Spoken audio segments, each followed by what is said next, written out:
नमस्कार दोस्तों, आ गई हूँ मैं अपनी एक नए वीडियो के साथ। आज मध्य प्रदेश की जलवायु, वर्षा और तापमान के बारे में आपको बताने के लिए पिछले कुछ सालों में एमपीपीएससी प्रीलिम्स इससे इससे इस टॉपिक से भी क्वेश्चन देती है, और जो थोड़े अजीब से होते हैं क्योंकि बच्चों को उतना डेप्थ में पढ़ने का आदत नहीं होता है। जैसे ये 2020 प्रीलिम्स का पेपर है जिसमें पूछा गया था कि मध्य प्रदेश में ग्रीष्म ऋतु में औसत तापमान बढ़ता है तो उत्तर से दक्षिण की ओर बढ़ता है या पूर्व से पश्चिम की ओर। तो इसका आंसर था दक्षिण से उत्तर की ओर बढ़ता है।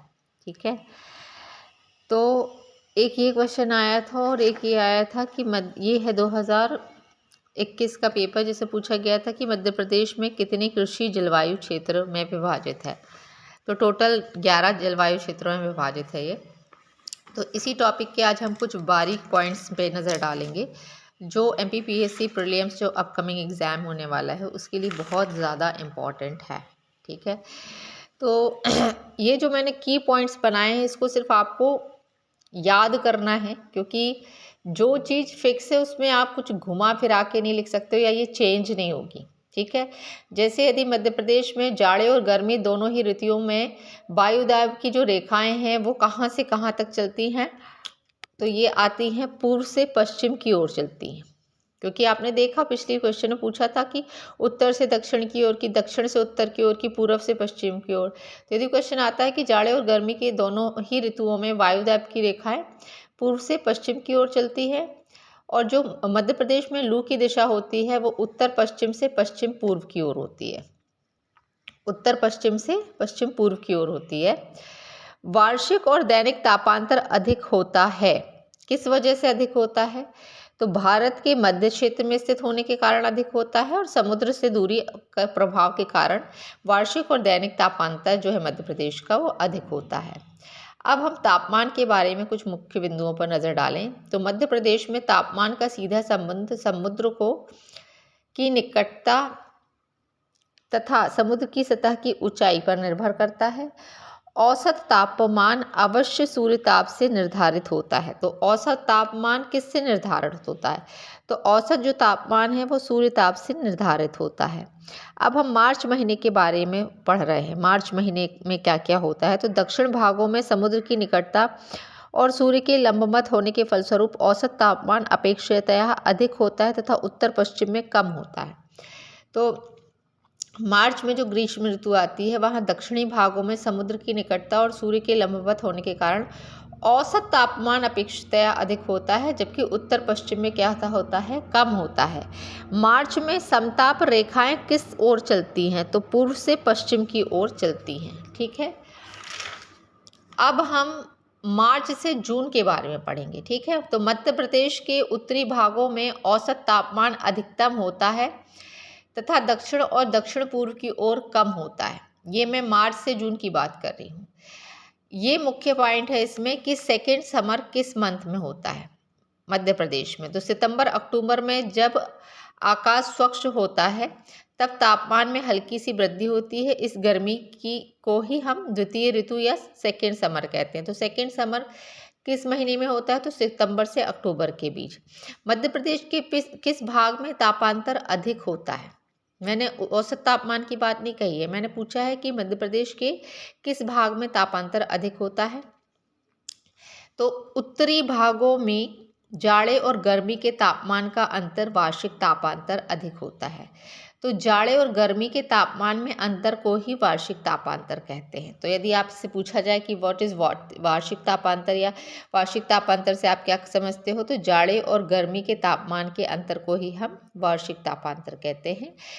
यह महाद्वीपता का लक्षण है। महाद्वीपता का लक्षण होता है वार्षिक तापांतर। किसी भी महाद्वीप की जलवायु पर निर्भर करता है उसका वार्षिक तापांतर। तो दक्षिण हिस्से में वार्षिक तापांतर का जो कम रहता है और जिसे हम समुद्री प्रभाव एवं विषुवत रेखा की निकटता के कारण सामान्यतः ऊंचे तापमान का होना कह सकते हैं।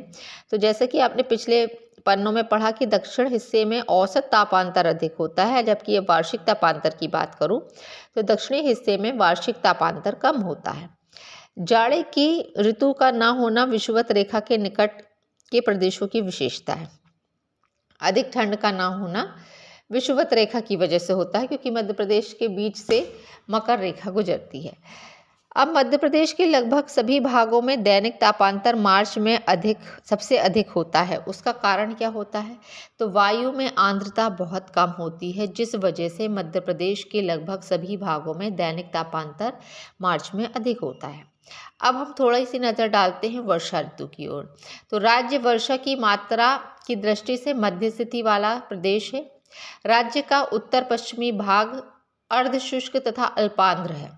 तो यदि अर्धशुष्क और अल्पांध्र भाग पूछा जाए तो राज्य के किस भाग में अर्धशुष्क और अल्पांध्र कहा जाता है? तो उत्तर पश्चिमी भाग को उस अर्धशुष्क या अल्पांध्र कहा जाता है।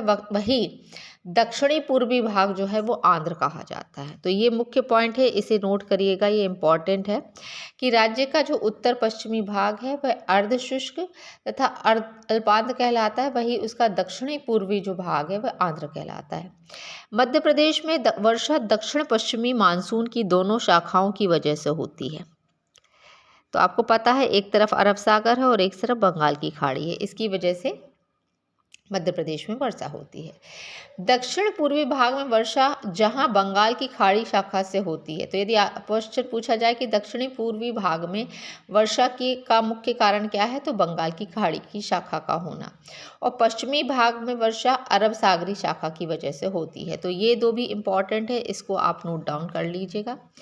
राज्य में दक्षिण तथा पूर्वी भाग में अधिक वर्षा होती है तथा उत्तर एवं उत्तरी पश्चिमी भाग में यह क्रमशः कम होती रहती है। तो यदि पूछा जाए कि राज्य में सबसे अधिक वर्षा कहाँ होती है, तो दक्षिण तथा दक्षिण पूर्वी भाग में, और सबसे कम वर्षा कहाँ होती है, तो उत्तर एवं पश्चिमी भाग में होती है। ठीक है।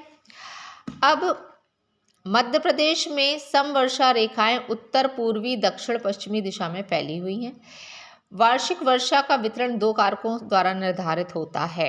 तो वार्षिक वर्षा का वितरण दो कारक कौन से हैं? पहला तो है पश्चिमी बंगाल की खाड़ी, अब दूसरा अरब सागर मत लगाकर आइएगा, दूसरा है पहाड़ तथा पर्वतीय भागों की श्रृंखला। ये दो मुख्य पॉइंट है। राज्य में के पूर्वी भाग में मानसून हवाएं दक्षिण पूर्व दिशा से आती हैं। ठीक है। पचमढ़ी में सबसे अधिक वर्षा होने का क्या कारण है? तो नर्मदा घाटी से आने वाली अरब सागरी मानसून शाखा से वर्षा का होना, इसकी वजह से पचमढ़ी में वर्षा अधिक होती है। वही हम विंध्याचल श्रेणी की बात करें तो विंध्याचल शैली के उत्तर में वर्षा की मात्रा दक्षिण से उत्तर की ओर और पूर्व से पश्चिम की ओर तेजी से घटती हुई जाती है। ठीक है।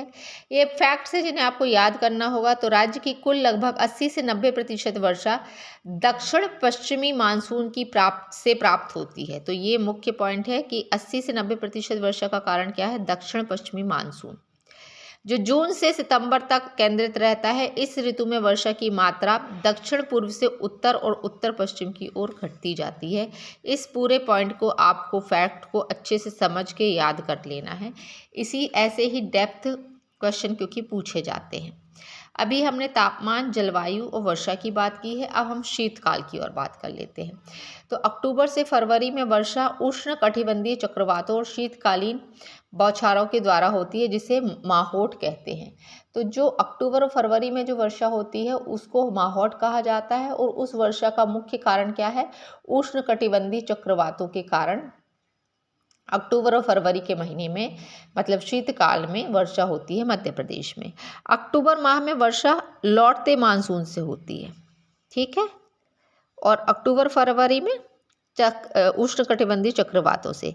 जनवरी फरवरी में वर्षा चक्रवातों द्वारा होती है। वर्षा की परिवर्तनशीलता राज्य में दक्षिण पूर्व से उत्तर पश्चिम की ओर बढ़ती जाती है। तो ये पॉइंट याद करिएगा। ठीक है। राज्य को 3 जलवायु प्रकारों में बांटा गया है। ये 3 जलवायु प्रकार हैं: अर्धशुष्क तथा स्टेपी प्रकार, गर्म शीतोष्ण वर्षा जलवायु, उष्ण कटिबंधीय आर्द्र व शुष्क जलवायु। इसका स्क्रीनशॉट ले लीजिएगा। इस वीडियो को बहुत अच्छे से पढ़ना है क्योंकि इससे क्वेश्चन आते हैं। मेरे नोट्स बहुत काम आएंगे आपके। आशा करती हूँ आपको मेरा वीडियो पसंद आया होगा। सब्सक्राइब ज़रूर करिएगा, लाइक कमेंट ज़रूर करिएगा, और इस वीडियो को एक बार और अच्छे से देखकर इसके नोट्स बना लीजिएगा ताकि आप प्रीलिम्स में छोटे से छोटे क्वेश्चन और कठिन से क्वेश्चन को बना पाने में भी महारत हासिल हो जाए आपको। ठीक है। तो जलवायु में इससे बाहर कुछ नहीं आएगा दोस्तों। तब तक के लिए धन्यवाद।